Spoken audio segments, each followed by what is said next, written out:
Hello, and welcome to another episode of Breaking Through in Cybersecurity Marketing. I'm one of your hosts, Jana Whitver, here with my amazingly slick co-host, Maria Velasquez. So slick, so For slick back hair. yeah. I'm losing that creative muscle quite a bit. And we also have a very fabulous guest. We have Courtney Bernard, brand and creative director at Varonis. Thank you for coming on, Courtney. Hi, I'm excited to be here. So excited to have you on. We can't wait to talk about Varonis's rebrand. But before we get into that, what do you do at Varonis? What's your role? Yeah, so I oversee the brand and creative team at Varonis. So we work on everything visual you see at the company, from, the visual brand identity that embodies everything Varonis, to our website, to video and motion work, to brand illustration, to collateral. Pretty much anything that you see that's got a visual touch, we're touching. I would say one of the bigger things that we're starting to lean into as a team too is more brand strategy, brand persona, kind of figuring out who the brand is as opposed to just what it looks like. So growing the team, kind of evolving. Cool. And how big, explain a little bit more about the Varonis marketing team. Like, how big is it? Where does brand fit into the team? Yeah. So it's funny you're asking that when we just brought on 4 new people yesterday. The team is growing rapidly. I think if not, we just hit 60 people. So the team has been growing a lot since I started here about 5 years ago, which is awesome. In terms of even what we've been able to do with extending the rebrand, it's been really, really cool.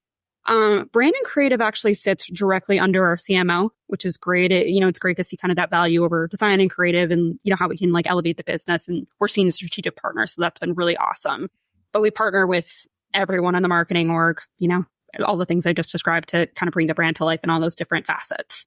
So from what must have been a tiny, tiny team 5 years ago when you first joined to now 60 plus. Oh, 2. Okay. You just just for brand and creative. Okay. Brand and creative. How have you been able to safeguard and maintain a positive culture with a growing team? Most likely lots of opinions, lots of new opinions, contradicting opinions, new ideas, lots of ideas, which one to prioritize? Yeah. Tell us. That's a really interesting question, just because, again, I have been here 5 years and just about a month. And I would say I've seen so many cultural shifts. And our CMO has actually been kind of the persistent force throughout all of that.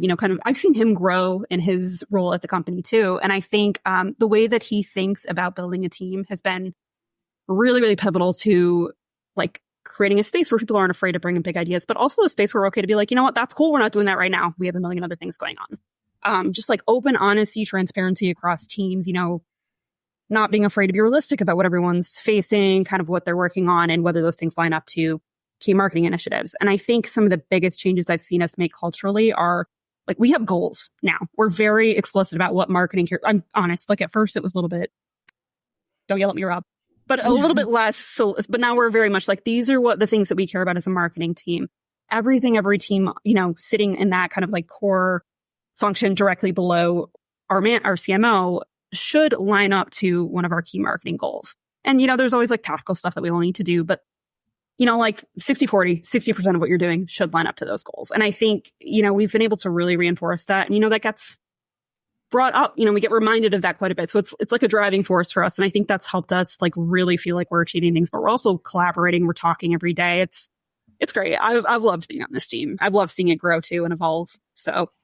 Oh, love that. I love this. It's also you're recruiting right now for Varonis too on this episode. Keep growing.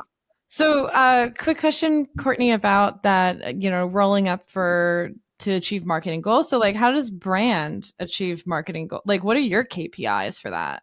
Yeah, it's a good question. And honestly, it's something we're kind of rethinking right now, because it's hard sometimes to find the balance with brand and making it actually something that's measurable. So, we've spent a lot of time thinking about what goals for us that we've accepted. It's okay if these are more kind of qualitative goals. We're okay, how do we feel we did at an event like RSA? Did we feel we went above and beyond? Did people talk about our booth? Did we feel we were standing out in that space? So some of the goals that we have are honestly more qualitative like that. I think as we grow as a team though, and we start to bring in more people who are just more people who are able to focus, as the team grows, we're able to be like, this is your discipline. I think we'll get to a point where we're able to be a little more quantitative. Or God, I keep screaming that out, quantitative. But right now we're more kind of looking at ourselves in like the broader, cybersecurity branding ecosystem and being like, where do we feel like we fit? Where do we think we're excelling? Where are we maybe we have space to grow? And just kind of always trying to make sure we're thinking about that. I love that. I've seen where, the marketing team grows, and the more it grows far away from eventually, and this is my opinion, you could maybe push back, the most important KPI, which at the end of the day is revenue. And so a lot of us tend to start to drift away into our silos, not necessarily understanding our impact directly to revenue. How has your team done with that? And do you feel like most of the team is connected to that pipeline generation KPI or goal, or is everyone kind of in their corners? Yeah, I would say if you had asked me that 2 years ago, I would say we felt like we were more in our corners. Now that we, like I said, we're so much more focused on like those marketing level goals, and we're all kind of speaking to those. It doesn't feel that way anymore. It feels like even when I like can't, gonna get it right this time, quantitatively say this work that we did, has X, Y, and Z, numerical impacts. Now I can be like, I understand what I was working on and helping this person achieve that aligns to that marketing goal and, achieves pipeline or helps drive revenue and all of that. So even just from having those conversations and being more collaborative in how we work on everything, it feels like even if you don't own that number, you're contributing to it in a way that I love that. I didn't feel a couple of years ago. I love that. Emotions can be big in that, right? They are. I feel huge. Emotionally connected to that. And so we're either going to celebrate our successes together, or we're going to just cry about our failures together and figure out a plan forward, right? Both are great. Yeah. Yeah, exactly. So on the topic of, a brand, you're looking at how the Varonis brand lives and navigates the broader cybersecurity brand ecosystem. Y'all did a rebrand, right? We did. Ooh, will you tell us the story of the Varonis rebrand, or start from the beginning, maybe? Like, okay. why did y'all recognize that you needed a rebrand? Because a rebrand is like a hefty chunk of work. It really is. Oh, you are not wrong. Yeah, it's massive. Honestly, I'll be just to kind of go to the end and then back. Like that was all I worked on for 6 months. Honestly, like everything else, I was like, so you're not wrong. So it's funny you say that, because if Rob were here, he would speak a little bit to how long we kind of put this rebrand off. Rob being our CMO.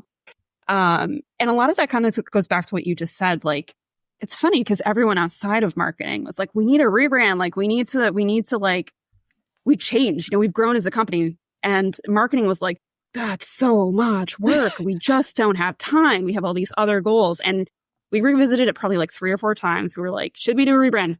Yes, but no. Should we do a rebrand? Yes, but no, like over and over and over. And we finally got to the point where we're like, okay, we're hitting 2024. Our product has transformed dramatically over the last 2 years. Like even compared to when I started 5 years ago, like the evolution that happened with the product in 2 years was just eons ahead of where we were before. So the product has changed. The way we were messaging the product had changed. The speed of our engineering had changed, and our brand was kind of back in 2012, really. Like it hadn't evolved much. It hadn't kept up. We'd done like small refreshes to address kind of like reactionary issues. But we hadn't really stepped back and been like, okay, who are we? Who do we really want to present to the world? Like, why does Varonis matter? So for us, it was, we knew that we needed to get that brand transformation out into the world. Like, even though we'd waited a little too long, like now's the time, it needs to happen. If we wait any longer, we're kind of missing some of those big moments for our product and leaving them. And then later it's like, okay, so you're rebranding. Why? Like we wanted to, capture that momentum. The product had changed. Things had changed. You wanted to recapture that momentum, get that spark back is what it sounds like, you're like, okay, we finally have like a moment where we can do this. Yeah. And, really convey that, it's a new Varonis. It's not the Varonis we used to say, like not the Varonis your mama knew. It's a brand new Varonis. Not your mom's Varonis. It's not your mom's Varonis. Exactly. Mm-hmm. So before you got into this, right? Like what were besides the time the time issue, which is like resources. We have revenue generating things we got to do, all of this other stuff that marketing is tasked with. What were there any other concerns you had going into this? Because a concern that I always have is like losing any sort of brand recognition or brand trust. Yeah. I would say there were a couple of hesitations. Like you said, there's always that fear of losing, like, kind of like, I know there's a word that I'm looking for here, like brand legacy, like perceptions people have, the brand recognizability, all of that. And then another piece with anything like this is, we're a small team. It's like, how do we scale this rebrand? How many like pieces of collateral are going to be out of date for like 6 years because we don't have time to update them? So those were like, no, legitimately, they were like two concerns. We're like, do we have the capacity right now to actually execute the rebrand? And at the end of the day, they were things that were like, you know what? Okay, this is important to us. It's important to convey that new Varonis. It's important to solve a lot of other problems with the brand too, like design challenges we were facing every day. And we decided those trade-offs were worth it. You know what? It's okay if something's out of date for a little bit. What is a design challenge for non-designers? Yeah, so I don't know how much you remember our old brand, but it was there were a lot of little things that we just found really difficult to work with. Do you have a picture of it? All right. So this is actually not the best example of it, but for a while we had a very, very red, white, and blue palette. So it was really difficult. Like, obviously you have the patriotic element there that we were finding a little bit challenging. We were also finding that a lot of those colors just didn't pair well together. So, we had this red that we couldn't place on anything but black. It didn't read well on white. It didn't read well on blue. It didn't read well on any of our other brand colors. So we were like, we basically can't use this. But people were like, but use the red. It's the brand color. And so we were dealing with a lot of like kind of friction there. We're like, we have a palette that doesn't work. We have a lack of imagery in the brand because, we couldn't decide on a style. Like there were just a lot of little design challenges like that. Kind of starting from the ground up and being like, okay, what should define this design system? What should the foundational elements look like? And being able to kind of start from, the direction of like a brand strategy, brand persona, brand, voice, all of that just opens so many doors for us in terms of how we approach the rebrand. Yeah. So Courtney, can you zoom in on that logo, that old logo? I want to explain to the people who are listening. It kind of reminds me of the American Airlines logo. It does. You're not wrong. So also, imagine trying to place this logo on anything when it's got 3 colors. So that was difficult. And the red only works on black. It only works on black. Yeah, it's a tough color to work with. We tried like purple for a while, then we went to blue, and it was just we were ready for a shift. So what does the process look like then, Courtney? Okay, you're gonna rebrand. Like, tell us now the actual story of it. Yeah. So one thing that I felt very strongly about with this rebrand, again, since we hadn't really done this in so long, and I felt like there was something foundationally missing, that when we talked about the brand, the words that we used to describe it didn't really speak to us or a value prop. So we'd be like, it should look premium. It should look luxe. It should look this. It should look that. It should look like Apple, but it was never like about who Varonis is. So I was very adamant that we needed to start with like a persona and like a voice guide. Like, who are we? What do we care about? What do we value? On a sliding scale, like, are we friendly? Are we scary? Are we this? Are we that? Obviously scary's not on there, but, and I felt like that would enable us to, as we made creative decisions, align them back to that strategy and be like, okay, here's why we did X. Does, Y align to the brand persona? If it doesn't, okay, it's gone. So that's what we started with. We started with a brand persona guide. And, sat down with our leadership, talked through, we use the brand archetype model. Are you familiar with that? Explain it Maria's nodding, but I don't know who's listening and nodding or shaking their head. Yeah, because I only know because we just most recently did this for NetSpy where you guys we ended up, we ended up being on the motherly the caregiver.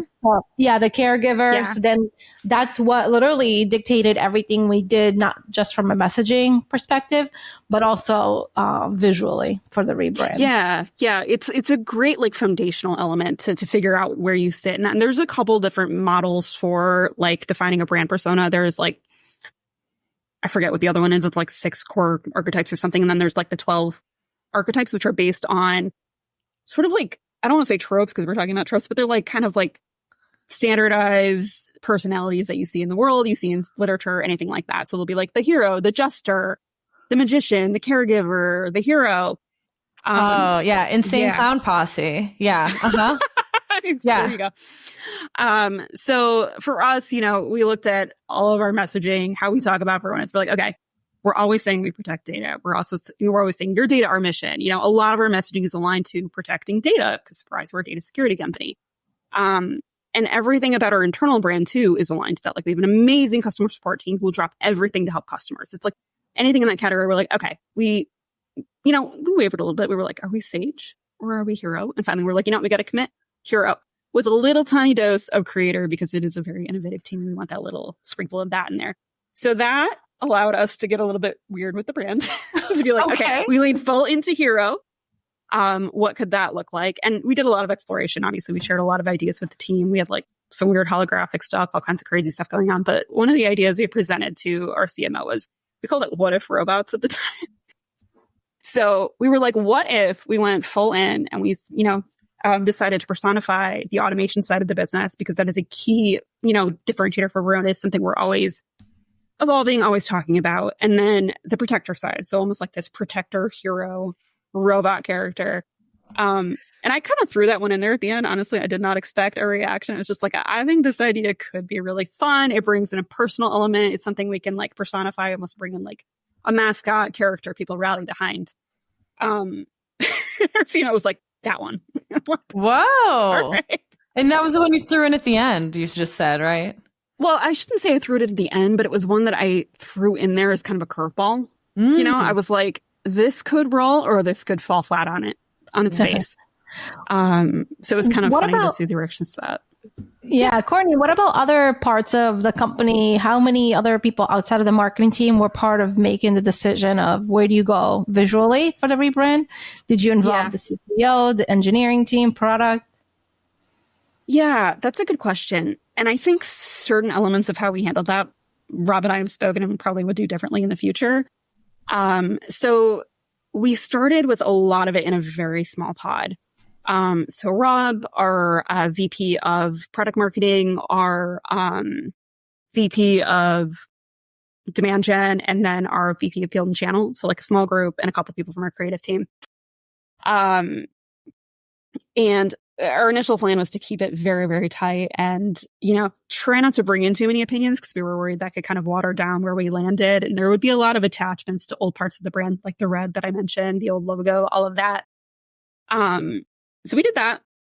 And then we passed it kind of up, did like a promotional plan. So we pitched it to our sales organization. And like you said, the product team, we shared it with our CEO. But at that point, we were almost kind of just like pitching it. We're like, this is what we're doing. What do you think? And that went well. Thankfully, people were really psyched about it. Our CEO was totally on board.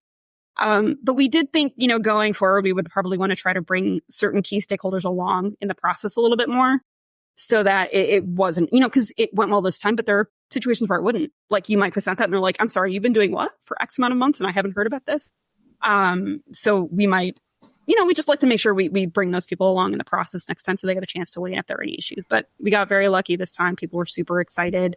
Honestly, we got very little external feedback. So yeah, that's interesting. The weighing of the keeping it internal with the keeping it internal, external, right? Like making it external, but internal to the rest of the team, because it's true. If your CEO is not involved and they're the final decision maker, I'm not saying this about your CEO, I'm saying in general, if the board or the CEO or whoever is going to give that final stamp of approval is like, I don't approve this because guess what? I really hate the color, whatever. And you didn't know that. And I cannot stand my company being like that color. Yeah, and, right. It could really put a kibosh on everything you're doing and make you have to go back to the drawing board, even just because, you didn't get those very small, like keep going gateways kind of along the way. Those little touch points. Exactly. So it was like, even though it went well for us, I think that was still a learning for us, just about how we'd like to, not that we're rebranding anytime soon, but how we'd like to approach something like that going forward. Yeah, you've got another 13 years, right, before you Better do. At least 4, okay? So, we had talked on the scoping call about tropes, and tropes is a big thing in brand and cyber, right? Like, oh, shields, oh, blue, oh, superheroes, oh, all of this stuff, right? That people say brands look the same, and brands in cyber are all the same color and have the same look, and they've got a hexagon, whatever, right? How did y'all navigate that? How did y'all stand out while navigating tropes, basically? And if you don't mind, let's also pull up your new logo while we talk, okay. if you want. Yeah, we could get a chance here to show it up. Actually, I could pull it up if you want, because it should be. Yeah, sure. It's right at the top of our website. Okay, I'll do that. But yeah, so how did you navigate those tropes and trope making or trope breaking? Yeah, I mean, for us, a lot of it was just being okay with leaning into it and trying to straddle that line between knowing what people in this space think is fun and interesting and techie and kind of playing to that space, but also still making it feel sleek and kind of premium in a way that aligns with our brand. So, as far as standing out, I think a couple things that we did, especially with color, is that we both leaned in and leaned out of the trope. So, for example, our brand color palette shifted from blue and red and also blue to black, green, and blue. So we did not stray away from blue. Tons of cybersecurity brands are blue. They lean into that protector, kind of trust brand. We're okay, we're still going to own that, but we're going to go bright with it. So that's our take on that color. And then the green was, hey there, Varonis logo. I love, love, love that green, by the way. It is so fresh. It adds such a nice touch to the whole visual experience. I really, really like it. We're kind of addicted to the green. I can't lie. You'll see way too much green in our brand, on the sidebar. But yeah, so the green was the piece that was not everyone's doing green. You will see some of it. Obviously there are a few cybersecurity brands using it, but you'll see a lot less of it than you do of the blue. So again, it's kind of that line, embrace the parts that work and that people recognize, but then add your own little splash. And I think even our protector character kind of fits there, right? It's techie. It's a little bit superhero, but it's still a cool robot with a Varonis colors and branding. And there's so much we can do with the world building that will be only us. And so it's something you can lean into, but still really tailor to your own brand. Yeah, it feels mature too. I feel sometimes us in cybersecurity, we're too afraid to tap into the humor and the fun aspect of what we could and sound like as a brand, because they, maybe security practitioners might see us as immature or, not a well-established, strong business if we're saying things a certain way. But this feels like it's well-balanced. It hits on, hey, we're a mature company. We get stuff done and we deliver based on what we say on our website we're going to deliver. But then still you have a little fun too. It was kind of funny. I was hiring for a digital designer role on my team recently, and I was talking to one of the people about the brand. She's one thing that really stood out to me is y'all look like you're having fun with the brand. And I was honestly, we are. So it's been really, really fun to explore. And I think there's still a lot we can do with this identity. So yeah. Totally. I have the funniest story, and we'll digress for 60 seconds if you'll entertain me. Yes, please. But you mentioned interviewing for a role. In one of my very first cybersecurity marketing roles, I was interviewing at a company.